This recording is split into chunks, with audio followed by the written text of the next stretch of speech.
दोस्तों, मेरा नाम संगीता है और मैं देखने में भी काफ़ी स्मार्ट और सुंदर हूँ।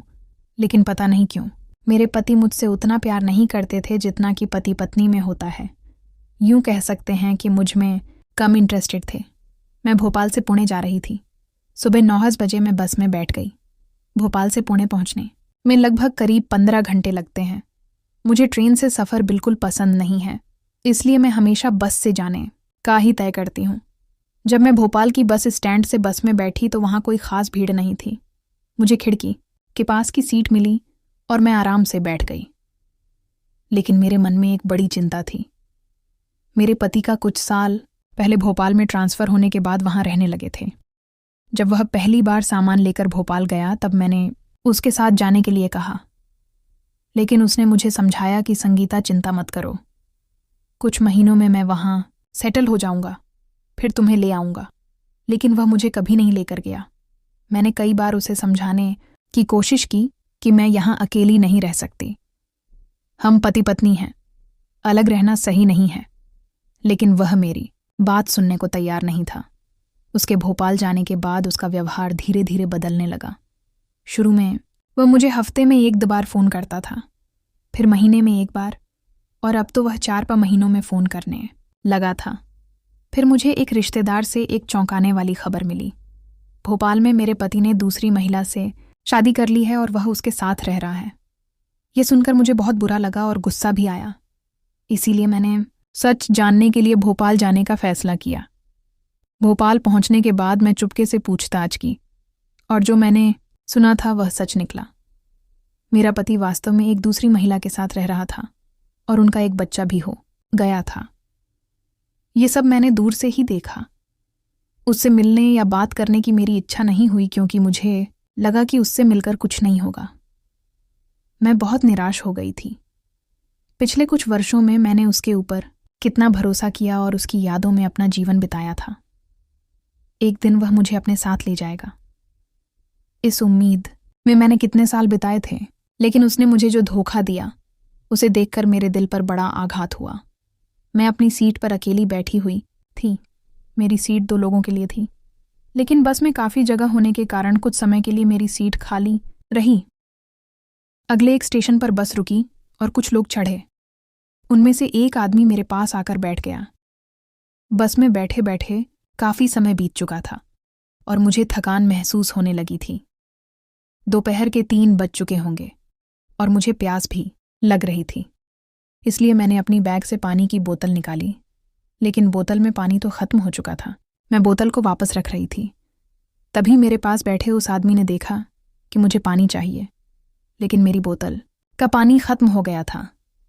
वह बोला, मैडम, आपको पानी चाहिए। मैंने कुछ नहीं कहा, लेकिन उसने अपनी बैग से पानी की बोतल निकालकर मेरे हाथ में दे दी। मैंने थोड़े घूंट पानी पिया और वह बोतल उसे वापस कर दी। मैंने उसे धन्यवाद कहा। अब शाम के करीब 7 बजे होंगे। बस तेज़ी से आगे बढ़ रही थी। मैंने उससे पूछा, आप कहाँ जा रहे हैं? उसने बताया, मैं पुणे जा रहा हूँ। अच्छा, मैं भी पुणे जा रही हूँ। ये सुनकर उसे थोड़ा आश्चर्य हुआ और उसके चेहरे पर हल्की मुस्कान भी आई। उसने बताया कि वह भोपाल में काम करता है और इंजीनियर है।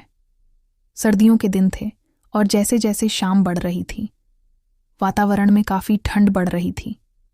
मैंने अपनी खिड़की की कांच बंद कर दी, लेकिन कुछ यात्रियों ने खिड़कियां खुली रखी थीं, जिसकी वजह से ठंडी हवा बस में आ रही थी।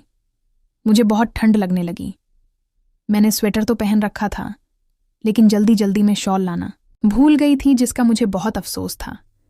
अब रात के 10 बज चुके थे और ठंड बहुत बढ़ गई थी। बस के अंदर की लाइट भी बंद हो गई। मैं ठंड से कांप रही थी। मेरे पास बैठे आदमी ने अपनी बैग से एक शॉल निकालकर पहन ली थी। मुझे देखकर उसे समझ आ गया होगा कि मुझे ठंड लग रही है, लेकिन उसने कुछ नहीं कहा। मैं खुद पर ही नाराज़ हो रही थी कि इतने लंबे सफ़र पर जा रही हूँ और शॉल लेना भूल गई। रात लगभग 11 बजे बस एक ढाबे पर रुकी। मैंने तय किया कि गर्मा-गर्म चाय पीकर थोड़ी गर्मी प्राप्त करूंगी। चाय लेते वक्त वह आदमी भी नीचे उतरा। उसने मेरी ओर देखा और मैंने उसके पास जाकर थोड़ा मुस्कुराते हुए पूछा, आप भी चाय लीजिए। उसने कहा, ठीक है, तो मैंने उसके लिए भी चाय मंगवाई। हम दोनों ने साथ में चाय पी और थोड़ी बातचीत भी हुई। चाय पीने के बाद फिर से बस में बैठ गए। गाड़ी चलने लगी, लेकिन अब रात के 12 बज चुके थे और ठंड और भी बढ़ गई थी। मुझे फिर से पहले की तरह ठंड लगने लगी। उस आदमी ने कहा, मैडम, अगर आपको कोई ऐतराज़ नहीं है तो मैं अपनी शॉल आपको दे सकता हूँ। उसने अपनी शॉल उतारकर मेरी तरफ बढ़ाई। मैंने उसे लेने से मना कर दिया क्योंकि उसे भी ठंड लग रही थी। मुझे लगा कि उसके लिए यह सही नहीं होगा, लेकिन वह बहुत आग्रह कर रहा था। मैंने कहा, आप मुझे शॉल दे रहे हैं, लेकिन आपको भी तो ठंड लग रही होगी। वह हंसते हुए बोला, कोई बात नहीं, मैं एडजस्ट कर लूंगा। फिर मैंने कहा, नहीं, आप खुद को परेशान मत कीजिए। थोड़ी देर तक मैं वहीं ठंड से कांपती रही।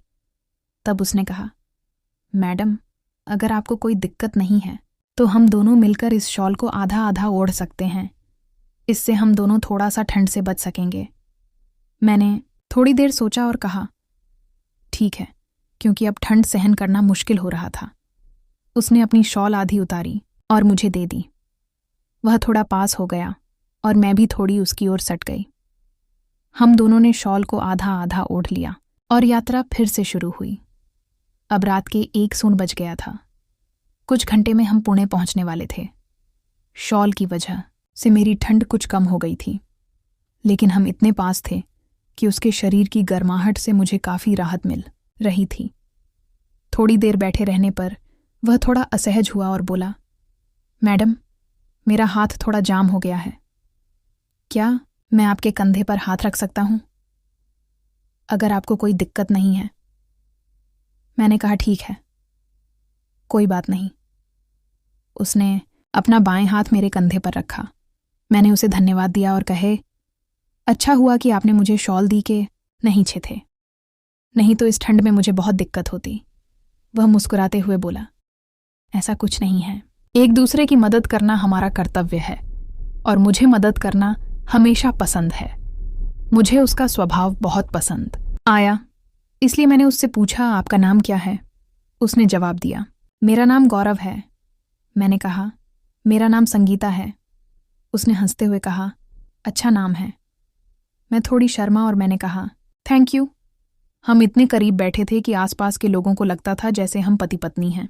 गौरव बोला, मुझे बस से यात्रा करने की आदत नहीं है, मैं हमेशा ट्रेन से ही जाता हूँ, लेकिन आज पहली बार बस से यात्रा कर रहा हूँ। मुझे बस में सफ़र करना बहुत बोरिंग लगता है। मैंने हंसते हुए कहा, ऐसा है क्या? मुझे तो बस से यात्रा करना बहुत पसंद है। फिर उसने अपनी जेब से मोबाइल निकाल कर देखा और बोला, अब 2 बज चुके हैं, कुछ ही देर में गाड़ी पुणे पहुंचने वाली है। उसके चेहरे पर थोड़ी थकान दिखाई दे रही थी, लेकिन फिर भी वह शांत और खुश था। उसने मोबाइल में गाना लगाकर ब्लूटूथ से सुनना शुरू कर दिया। कुछ देर गाना सुनने के बाद वह मेरी तरफ मुड़कर बोला, संगीता। मुझे गाड़ी की हल्की सी आवाज़ सुनते ही नींद आने लगी है। उसके कंधे पर सर रखकर मुझे एक तरह की सुरक्षा और शांति महसूस हो रही थी। कुछ समय बाद गाड़ी पुणे पहुंच गई। उसने मुझे हल्के से आवाज़ देकर जगाई, लेकिन मेरी नींद इतनी गहरी थी कि मैं जाग नहीं पाई। फिर उसने धीरे से मेरी पीठ पर थपथपाते हुए मुझे उठाया। मैं तेज़ी से उठ गई। उसके चेहरे पर एक मीठी मुस्कान थी। वह बोला, सॉरी, लेकिन पुणे आ गया है। आप गहरी नींद में थी इसलिए जगाया नहीं तो आपका स्टाफ छूट जाता। मैंने उसे देखते हुए हंसते हुए कहा, थैंक यू, अच्छा हुआ। आपने मुझे जगाया नहीं तो सच में मुझे परेशानी हो जाती। उसने मुझसे पूछा, आपको कहाँ उतरना है? मैंने कहा, मुझे वह स्टॉप पर उतरना है। ये सुनकर वह थोड़ा चौंक कर बोला, सच में? मैंने हंसते हुए उत्तर दिया, हाँ, सच में मुझे भी वहां ही उतरना है। अब मुझे भी थोड़ा अजीब सा लग रहा था कि हमारा सफ़र कितना समान था। करीब रात के 4 बजे बस स्टॉप पर रुके। हम दोनों नीचे उतर गए। चारों ओर गहरा सन्नाटा था और सड़क पर कुछ ही गाड़ियां दिखाई दे रही थीं। मैंने तय किया कि यहाँ से मैं रिक्शा लेकर घर जाऊंगी, लेकिन उस समय रिक्शा मिलना बहुत मुश्किल था। गौरव अभी मेरे पास खड़ा था। मैंने पूछा, आपको कहाँ जाना है? कौन सी कॉलोनी है आपकी? उसने जवाब दिया। नहीं, मेरा घर यहाँ पास में ही है। मैं बस रिक्शा मिलने तक आपके साथ रुक गया हूँ। उसकी इस बात ने मुझे उसका बहुत सम्मान बढ़ा दिया। मैंने उसे मुस्कुराते हुए कहा, थैंक यू। अब लगभग 4:30 बज रहे थे और ना तो रिक्शा मिल रही थी और ना ही कोई सवारी। फिर उसने बोला, संगीता, अगर आपको कोई परेशानी नहीं है तो क्या आप मेरे घर चलेंगी? मेरा घर यहाँ पास में है और बहुत रात हो चुकी है। यहाँ ज्यादा देर ठहरना मुझे सुरक्षित नहीं लग रहा। मैं थोड़ी देर सोची, वह सही भी लग रहा था और उसका व्यवहार भी बहुत अच्छा था। मैंने उस पर भरोसा करते हुए कहा, ठीक है, चलिए। हम दोनों अपनी अपनी बैग्स लेकर चलने लगे। रास्ते के खामोशी में हम दोनों ने ज्यादा बात नहीं की, लेकिन उसके साथ चलने में मुझे एक तरह का सुकून मिल रहा था। कुछ देर चलने के बाद हम एक सादे से घर के सामने पहुंचे। उसने अपनी जेब से चाबी निकालकर दरवाज़ा खोला। हम अंदर गए। उसका घर बड़ा नहीं था, लेकिन 2 कमरों का छोटा सा लेकिन साफ सुथरा घर था। उसने कहा, संगीता जी, मेरे घर में आपका स्वागत है। मैंने थोड़ी शर्मीली आवाज में कहा, धन्यवाद। उसने बताया, मैं यहाँ बहुत कम समय रहता हूँ। मेरा काम भोपाल में ज्यादा होता है, इसलिए कुछ दिन भोपाल में और कुछ दिन यहाँ रहता हूँ।